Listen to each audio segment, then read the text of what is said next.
मित्रांनो, हा व्हिडिओ प्रचंड शेअर झालाच पाहिजे बरं का। प्रत्येक पालकापर्यंत हा व्हिडिओ पोहोचला पाहिजे। जी पालक आहेत ना, आपल्या मुलांना ती मुलं परेशान करायला लागली म्हणून त्यांच्या हातात मोबाईल देतात आणि त्यांना काही काळासाठी शांत बसवतात आणि त्यांच्यापासून होणाऱ्या त्रासातून स्वतःला वाचवून घेतात। मित्रांनो, हा व्हिडिओ बघितल्याच्या नंतर एक गोष्ट लक्षात यायला पाहिजे की त्या मुलाची अवस्था काय झाली आहे, त्याच्या अंगावरती किती घाण माशा बसल्यात, किती विचित्र अवस्थेत तो मुलगा त्या ठिकाणी बसलाय आणि करतोय काय तर मोबाईलमध्ये गेम खेळतोय। हो मित्रांनो, आत्ताच्या घडीला सगळ्यात मोठी भीती कोणती असेल ना, तर आपल्या मुलांना मोबाईलपासून दूर ठेवण्याची।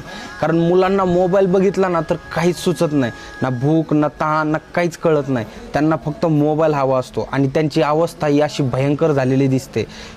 याला कारणीभूत फक्त आणि फक्त त्या मुलाचे पालक असू शकतात। कारण ज्यांनी त्या मुलाने परेशान करायला लागलं की हातात मोबाईल देऊन त्याला गप्प बसवायचं काम केलं, म्हणूनच या गोष्टी घडतात। तुम्ही देखील तुमच्या मुलांसोबत अशा पद्धतीने वागताय का? वागत असाल तर अजिबात वागू नका, कारण उद्याच्याला या मुलाच्या जागेवर तुमचा मुलगा देखील असू शकतो। म्हणून हा व्हिडिओ प्रचंड व्हायरल झालाच पाहिजे बरं का।